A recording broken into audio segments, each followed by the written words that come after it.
You just backhanded complimented this movie. Are you trying to have sex with it? Because you just negged it.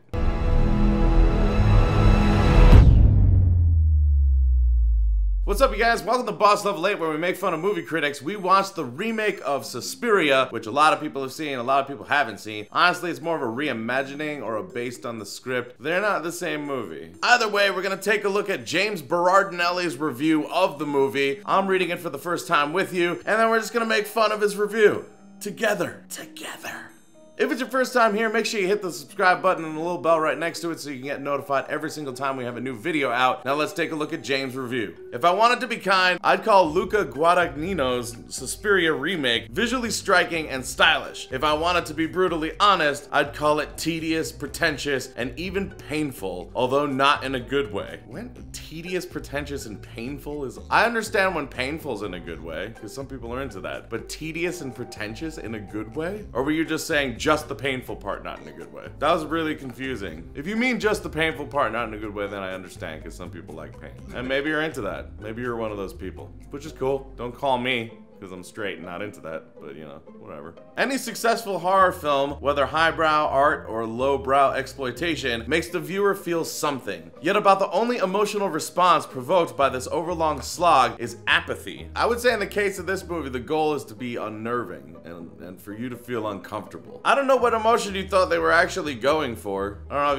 you felt like you should have emotionally felt for the characters. I don't even know. It's a very strange movie, and I'm really curious as to what your intention was and not the director's intention, because it seemed like you had one and just didn't get it. Watching Suspiria, I was reminded more of The Neon Demon, which I hated, and Mother, about which I was ambivalent but would never claim to like, than the 1977 gore-soaked Dario Argento cult classic original. So you're just reminded of two movies that you didn't like. Okay. It's really easy to go, I didn't like this, instead of like naming other things that you also don't like. Be like, you know, it reminds me of these things that I don't like. Are they in any way similar? Like, can you explain the similarities? Because that's confusing. If you were just like, I don't really like this painting, much like I don't like pickles. Now I need to understand why those things coincide with each other, because one's a painting and one's a fucking pickle. A pickle.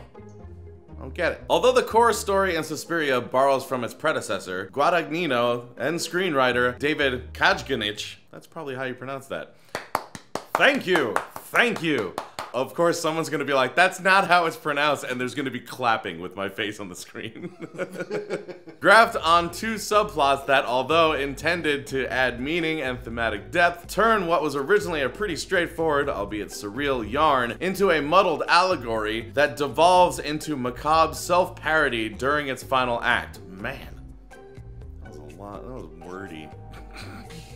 That was pretty wordy. It confuses me when critics make their reviews, because sometimes doing something like that is ambition. You'll be like, it's so ambitious of them to take this otherwise like straightforward story and add these other subplots that really rounded it out and made us feel for characters in a particular situation. And then sometimes you're like, you know, it's really annoying that they took this really straightforward plot and added stuff and tried to make it well-rounded and just completely ruin the whole movie. Which one? Which one? The movie, which transpires in October 1977 in Berlin, occurs against the backdrop of the hijacking of Lufthansa Flight 181. The amount of time Suspiria expends following the development of this historical event indicates that there's intended to be a connection between it and the main narrative, but I'll be damned if I know what it is. I mean, it gave you a time period and a setting, and it had a direct relation to the characters, and there are blatant explanations as to why it's related,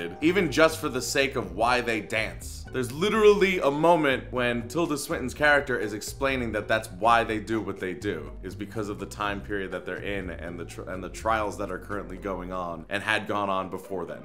And then also, Tilda Swinton's character, again, the old man, is directly related to all of this stuff, to war and to trials. Like, it's odd because it's not that hard. That's one of the straightforward things, I felt like. The movie also introduces a psychologist character who lost his wife in World War II. You see? I understand that it happened in World War II, but they're currently in another turmoil situation, and so they are relatable. If you can relate Mother to this movie without telling us why, then we're allowed to relate war to Suspiria. His inclusion seems designed exclusively to provide actress Tilda Swinton with a chance to don a prosthetic penis and play a man.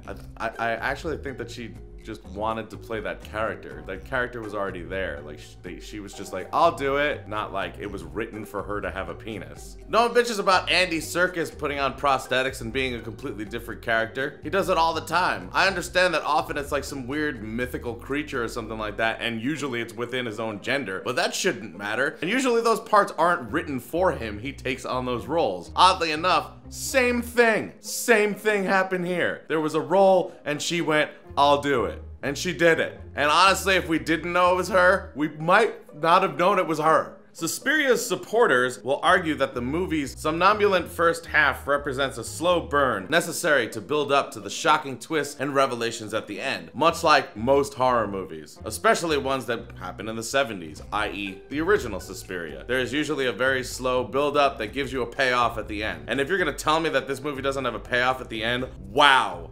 You don't know what payoff means. Good lord. That's like you winning the lottery, getting $1.6 billion and being like, where's the payoff? Unfortunately, the burn is so slow that it comes to a complete stop. Guadagnino will have lost most of his audience before he increases the pace, and when he does so, it's only by a little. Only by a little. Did you not watch the end? That was by a lot. That went from 0 to 60 like a fucking Tesla. That shit was crazy. And again, it doesn't matter if you liked it, but that was a payoff, a complete change in tone, and a very, very different pace and style and feeling by the time we got to that point. So I feel like maybe you just left before that happened. I don't know. Although parts of the ending are incomprehensible, those that make a modicum of sense are ludicrous and unsatisfying. This is what happens when a new screenwriter tosses out the original climax and replaces it with something of his own devising. Actually, I personally think that this is better because it said it was based on the screenplay and not an exact copy of the original movie. They took the basic premise of the film, the premise of the story, and they went a direction that they wanted to go with it. And it was fun and it was interesting and it wasn't trying to be the classic, which is actually nice because most people would get mad if they actually tried to do exactly what the classic was. And it's really annoying because if they copied it, you'd be like, they shouldn't have copied it. And then they do something different, you're like, they shouldn't do something different. It's another one of those situations like earlier where you just can't win. What are you supposed to do? Just not make anything? Ever? Everyone literally is like bowing at the altar of Shakespeare's writing all the time, and it's literally written in such a way that people have reimagined the stories in different circumstances, different time periods, in any way that you possibly can. But whenever we do it to something that's been currently written or is somewhat modern,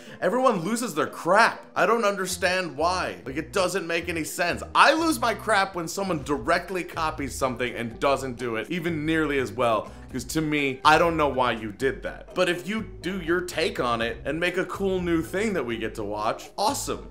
Just enjoy it, you know? Eat a cookie. Not every chocolate chip cookie is the same, but there's like 17,000 different kinds and they're all good. You probably think your grandma's is the best, but you know what? It is. Just like mine is. And someone else's is. Everybody's grandma makes the best chocolate chip cookies. They don't even tell you that it's the Toll House shit and it's not even homemade. Because you're watching cartoons. This got personal. And although Guadagnino's imagery is suitably creepy and unsettling during what I'll call the final performance, the seriousness with which he approaches the material is unintentionally borderline comical. The seriousness is comical. Gone are the echoes of black humor and bloody exuberance embraced by Argento. So, the seriousness is comical, but you want black humor.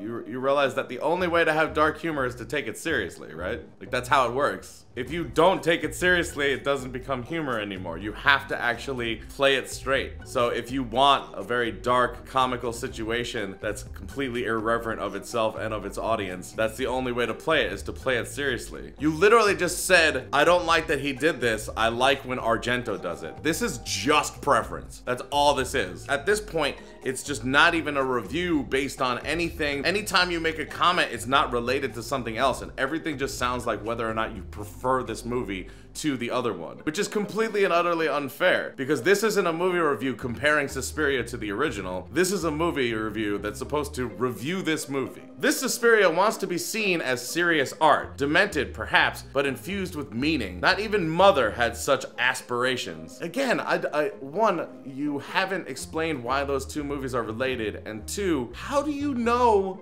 what this movie wanted to do? Dario Argento's Suspiria was very, very artistic. This movie also was very, very artistic. But to just assume that they wanted to make art and that's all they wanted to do, to assume that they wanted to make it deeper than it's actually supposed to be, what does that even mean? What's it supposed to be? Tell me what this movie's supposed to be. What, were you expecting sex drive? For all that Suspiria fails as a drama, a character piece, or most importantly, a horror movie about bloodthirsty, blood-snatching witches, the dance performances are effective. These sequences, which sadly are few and far between, shake the movie into wakefulness with a jolt of energy. Partway through, I found myself wondering whether Guadagnino might be a better match for a remake of Showgirls than Suspiria. This is the dumbest. It's so stupid that you followed with that. Because I agree with you that those were some of the best sequences in the movie. They were unnerving and eerie, and they were incredibly well done and well shot. I completely get that. But to take a point that you're making where like this is one of the positives I see while you're making all of these ignorant statements about this movie, and you actually finally say a positive about this movie, and then you turn it around to a joke about how this guy should make Showgirls? What? What? That's so dumb. And again, I don't even care if you like this movie, but a movie review should not be just your preferences, and then when you finally say something good, you jab in this dumb joke to make what you said that's good not good anymore. You just backhanded complimented this movie.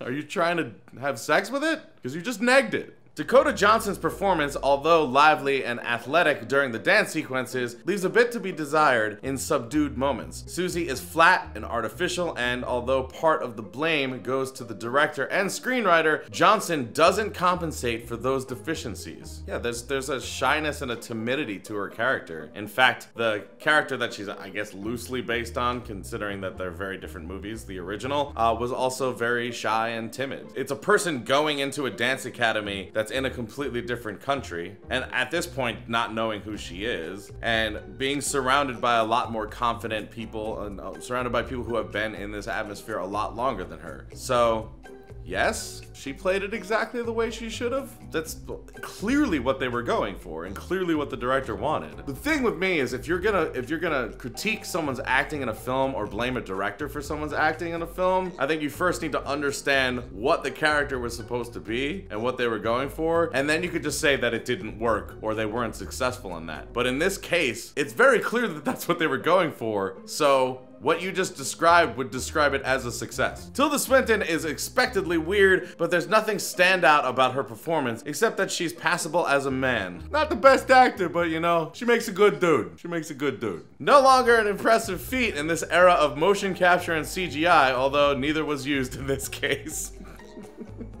They're not turning her into a fucking dragon. They made her into a man. Like, they made her look like a man, and then she acted like a man. That's certainly impressive. It's very cool, and CG would have just been weird. The good thing for anyone with a morbid curiosity to see this interminable ruin of a film is that it has been produced by Amazon Studios, and as a result will soon be available for free streaming for anyone with an Amazon Prime account. So it's just good that it's free at some point. That's it. That's comparing it to a lot of really crappy movies that are free. That's really rude. I feel like it's better than that. I feel like it's a little bit better than Sex Drive. At 152 minutes, the movie is broken into 6 acts plus an epilogue. Sleeping through or skipping a few of those acts might cause some confusion, but will also reduce the amount of time invested or wasted. Or you can just decide not to watch it if you don't want to watch it. Either watch the movie or don't watch the movie. I feel like it's like ripping out pages of a book. That's just dumb. I'd suggest applying the Mother litmus test. Those who love Darren Aronofsky's bizarre plunge into surreal horror might appreciate where Guadagnino has taken Suspiria. Nearly everyone else will find that this deserves the derision and disdain it will receive from mainstream moviegoers nationwide. Well, I don't actually think that this is for mainstream moviegoers at all. Let's be honest. All of them were watching Halloween. We were in a theater with people who already saw Halloween and are now watching Suspiria because they also wanted to see that. But this is not mainstream horror. Suspiria wasn't mainstream horror. There's a lot of people I know who like horror movies, and I would go, hey, give Suspiria a chance, but you might not like it. It's very artistic, it's very slow and strange. I mean, everything's intentional, but like, what, mainstream? What do you, again, not Sex Drive. Thank you guys so much for watching. Did you guys see Suspiria, the original, the new one? We'd love to hear what you think down in the comments, what you thought of this guy's review, and just if you think they screwed it up, or if it was just fun, or good, or bad, or who knows. Anything you want to talk about it, put it down in the comments. If it's your first time here, hit the subscribe button and the little bell right next to it so you can get notified every time we have a video out. There's some videos on the screen you can click right now, and until we see you next time, geek out and game on.